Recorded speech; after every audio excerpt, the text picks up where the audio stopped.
મિત્રો, જરા કલ્પના કરો, એક ગરીબ પરિવારનો દીકરો વર્ષો સુધી મહેનત કરીને અભ્યાસ કરે છે, દિવસ અને રાત એક કરીને પોતાનું ભવિષ્ય બનાવવા માટે સંઘર્ષ કરે છે. આખરે તેને સરકારી નોકરી માટે તક મળે છે. ઘરમાં ખુશીનો માહોલ હોય છે. માતા પિતા વિચારે છે કે હવે તેમના દીકરાનું જીવન બદલાઈ જશે, પરંતુ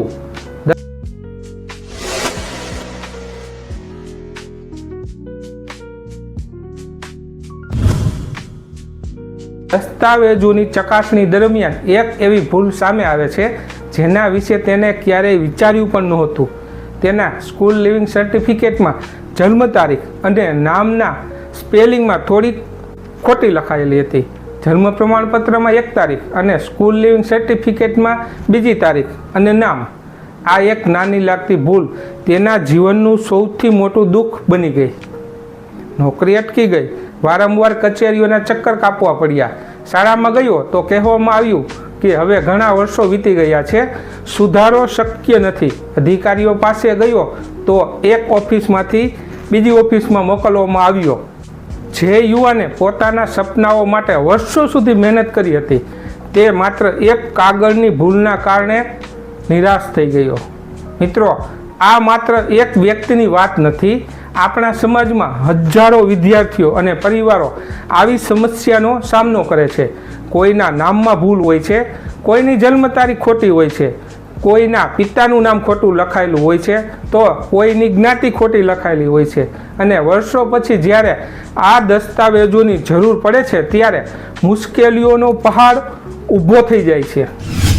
મિત્રો, ગુજરાત હાઈકોર્ટના આ મહત્વપૂર્ણ ચુકાદાઓની વાત મેં બને તેટલી સરળ ભાષા રાખવાનો પ્રયત્ન કરેલો છે, તેથી સમજવામાં સરળ રહે. કારણ કે કાયદો અને ન્યાય માત્ર કાગળ માટે નથી. કાયદાનો હેતુ માણસને ન્યાય અપાવવાનો છે. અને એ જ કારણ છે કે ગુજરાત હાઈકોર્ટ પોતાના મહત્વપૂર્ણ ચુકાદામાં કહ્યું છે કે જો વ્યક્તિ પાસે સાચા અને વિશ્વસનીય દસ્તાવેજો હોય તો માત્ર એક ટેકનિકલ ભૂલના કારણે તેને જીવનભર સજા આપી શકાય નહીં. તેથી જન્મ પ્રમાણપત્ર જેવા સત્તાવાર દસ્તાવેજોને મહત્વ આપવું જોઈએ અને યોગ્ય પુરાવા હોય તો સંબંધિત સત્તાધિકારીઓને અરજી કરવી જોઈએ અને તેના આધારે સુધારો કરી આપવો જોઈએ. મિત્રો, જો તમારા અથવા તમારા બાળકોના સ્કૂલ લિવિંગ સર્ટિફિકેટમાં કોઈ ભૂલ હોય તો આજે જ તેને ગંભીરતાથી લો. કારણ કે આજે નાની લાગતી ભૂલ કાલે તમારા સપનાઓ વચ્ચે દિવાલ બની શકે છે. અને યાદ રાખો, સાચા દસ્તાવેજો સાથે કરાયેલો પ્રયાસ ક્યારેય વ્યર્થ જતો નથી.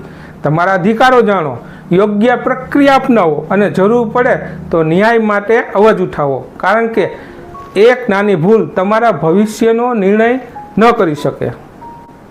તો ચાલો મિત્રો, મૂળ વાત ઉપર આવીએ અને એક એવા મહત્વપૂર્ણ વિષય વિશે વાત કરીએ જે હજારો વિદ્યાર્થીઓ, વાલીઓ અને નાગરિકો માટે ખૂબ જ ઉપયોગી છે.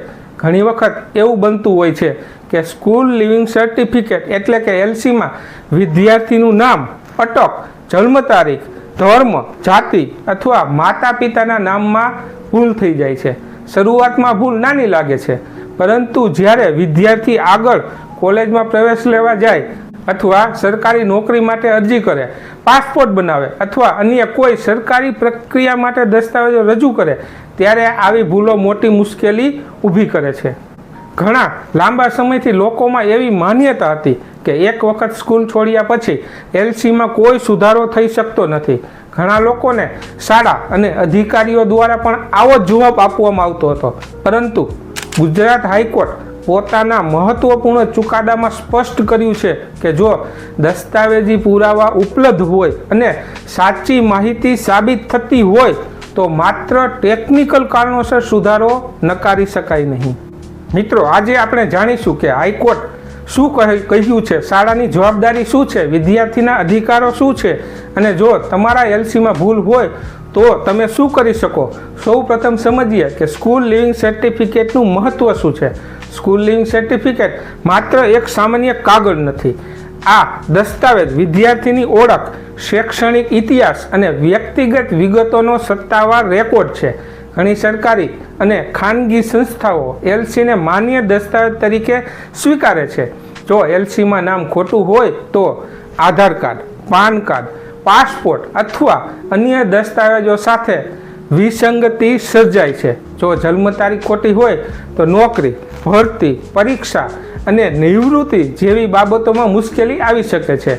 જો જાતિ અથવા ધર્મ સંબંધિત માહિતી ખોટી હોય તો અનામત અને અન્ય સરકારી લાભો મેળવવામાં પણ સમસ્યા ઊભી થઈ શકે છે. દોસ્તો, હવે વાત કરીએ ગુજરાત હાઈકોર્ટના મહત્વપૂર્ણ કેસની. ગુજરાત હાઈકોર્ટમાં એક અરજી કરવામાં આવી હતી, જેમાં અરજદારે જણાવ્યું હતું કે તેના સ્કૂલ લિવિંગ સર્ટિફિકેટમાં નામ, ધર્મ અને જાતિ અને અન્ય વિગતોમાં ભૂલ થઈ ગઈ છે. અરજદારે પોતાના દાવાના સમર્થનમાં જન્મ પ્રમાણપત્ર અને અન્ય સત્તાવાર દસ્તાવેજો રજૂ કર્યા હતા.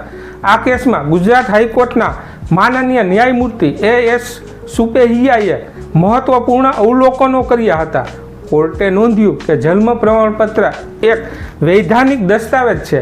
જન્મ અને મૃત્યુ નોંધણી કાયદા હેઠળ નોંધાયેલ જન્મ પ્રમાણપત્રને ઊંચું પુરાવાત્મક મૂલ્યાંકન પ્રાપ્ત છે. કોર્ટે એ પણ જણાવ્યું કે જ્યારે સત્તાવાર દસ્તાવેજોમાં સાચી માહિતી ઉપલબ્ધ હોય ત્યારે સંબંધિત સત્તાધિકારીઓએ તે બાબતે ધ્યાન લઈને યોગ્ય નિર્ણય લેવો જોઈએ. માત્ર એક ટેકનિકલ કારણ દર્શાવીને નાગરિકને યોગ્ય માહિતી મેળવવાના અધિકારથી વંચિત રાખી શકાય નહીં. મિત્રો, આ ચુકાદાનો સૌથી મહત્વપૂર્ણ સંદેશ એ છે કે સત્ય અને દસ્તાવેજી પુરાવાને પ્રાથમિકતા આપવી જોઈએ. હવે એક મહત્વનો પ્રશ્ન, શું સ્કૂલ છોડ્યા પછી પણ એલસીમાં સુધારો થઈ શકે?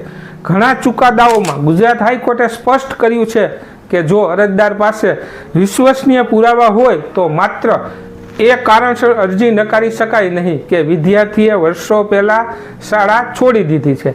વિવિધ કેસોમાં કોર્ટે સત્તાધિકારીઓને અરજીઓ પર પુનઃ વિચાર કરવાની સૂચનાઓ આપી છે. હવે સમજીએ કે કયા પ્રકારના સુધારા શક્ય બની શકે. પ્રથમ, નામમાં સુધારો. બીજું, અટકમાં સુધારો. ત્રીજું, જન્મ તારીખમાં સુધારો. ચોથું, માતા અથવા પિતાના નામમાં સુધારો. પાંચમું, જાતિ અથવા ધર્મ સંબંધિત વિગતોમાં સુધારો. છઠ્ઠું, અન્ય લેખન ભૂલો અથવા રેકોર્ડિંગ ભૂલો. પરંતુ દરેક કેસમાં યોગ્ય પુરાવા રજૂ કરવા જરૂરી છે. હવે પ્રશ્ન આવે કે પુરાવા તરીકે શું રજૂ કરી શકાય? જન્મ તારીખ માટે જન્મ પ્રમાણપત્ર સૌથી મહત્વપૂર્ણ દસ્તાવેજ છે. નામ માટે જન્મ પ્રમાણપત્ર, આધાર કાર્ડ, પાસપોર્ટ, ચૂંટણી કાર્ડ, શાળા પ્રવેશ સમયે ભરાયેલ ફોર્મ અથવા અન્ય સરકારી દસ્તાવેજો ઉપયોગી બની શકે. જાતિ માટે માન્ય જાતિ પ્રમાણપત્ર અને કુટુંબના અન્ય દસ્તાવેજો ઉપયોગી બની શકે. મિત્રો, જો તમારા સ્કૂલ એલસીમાં ભૂલ હોય તો તમે શું કરશો? સૌપ્રથમ શાળાના પ્રિન્સિપાલને લેખિત અરજી આપો. અરજીમાં સ્પષ્ટ લખો કે કઈ માહિતી ખોટી છે અને કઈ માહિતી સાચી છે. તેની સાથે સંબંધિત તમામ પુરાવાની નકલ જોડો. અરજીની પ્રાપ્તિ રસીદ અવશ્ય મેળવો. જો શાળા યોગ્ય કાર્યવાહી ન કરે તો જિલ્લા શિક્ષણ અધિકારી સમક્ષ રજૂઆત કરી શકાય. જરૂર પડે તો હાઈકોર્ટનો પણ આશરો લઈ શકાય. એટલે શાળાના સ્કૂલ લિવિંગ સર્ટિફિકેટમાં સુધારો કરવા માટે તમારે જરૂરી આધાર પુરાવાઓ સાથે શાળા અથવા જિલ્લા શિક્ષણ અધિકારી DEO કચેરીનો સંપર્ક કરવો પડે. ગુજરાત હાઈકોર્ટના આ ચુકાદા અનુસાર જો શાળાની ભૂલના કારણે એલસીમાં ખોટી વિગત છપાઈ હોય તો તે સુધારી આપવાની જવાબદારી શાળાની છે. જો તમે શાળા છોડી દીધી હોય તો સુધારાની પ્રક્રિયા બે અલગ રીતે થાય છે.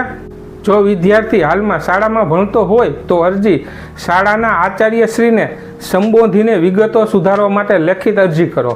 પુરાવા: સાચું નામ, જન્મ તારીખ દર્શાવતું અસલ જન્મનું પ્રમાણપત્ર અથવા આધાર કાર્ડ રજૂ કરો. શાળા પોતાના જનરલ રજિસ્ટર GRમાં સુધારો કરીને નવું LC આપી શકે છે.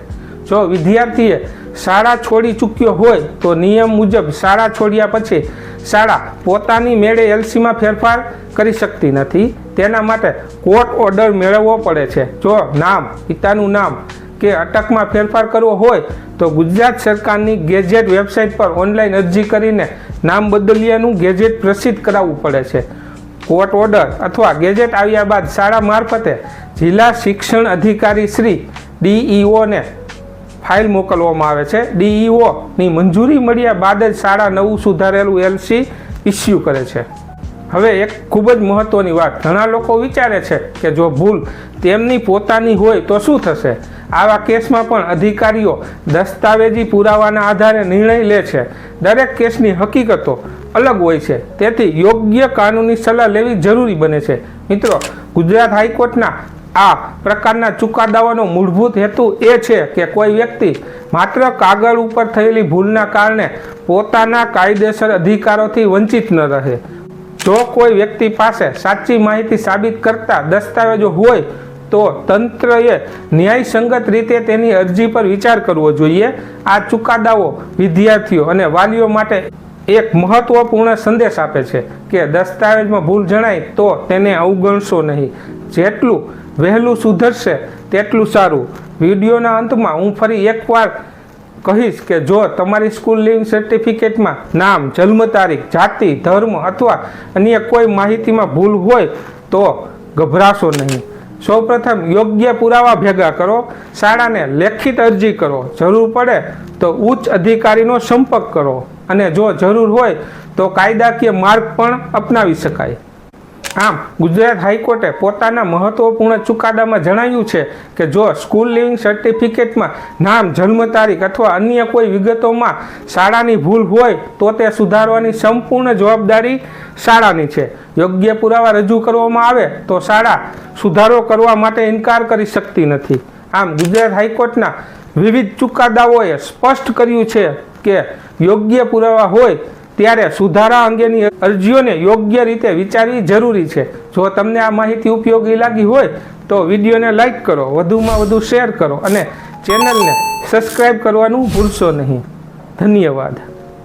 હવે સૌથી કામના કાયદાની માહિતી આપતા વિડીયો એક જ જગ્યાએ જે સૌથી વધુ લોકો જોઈ રહ્યા છે, જે વિડીયોએ લાખો લોકોનું ધ્યાન ખેંચ્યું છે અને તેમને ઉપયોગી થયા છે, તેમાં તમને મળશે કાયદા અને નિયમોને લગતા એ વિડીયો જેને સૌથી વધુ લોકો જોઈ રહ્યા છે, સૌથી વધુ શેર થઈ રહ્યા છે અને લોકો માટે સૌથી ઉપયોગી સાબિત થયા છે. જેમાં જમીન કાયદા, ખેતીના નિયમો, સરકારી યોજનાઓ, દસ્તાવેજો અને રોજિંદા જીવનમાં કામ લાગે તેવી કાયદાકીય માહિતી એક જ પ્લેલિસ્ટમાં સરળ રીતે જુઓ. જો તમે હજુ સુધી આ બધા વાયરલ વિડીયો નથી જોયા તો અત્યારે જ આપણી ચેનલ પર જઈ most views videos playlist open કરો. કદાચ તમારા કામની સૌથી મહત્ત્વની માહિતી ત્યાં જ હોય. પ્લેલિસ્ટ લિંક ડિસ્ક્રિપ્શનમાં આપેલ છે, ત્યાં જઈ અચૂક જોવો. આભાર.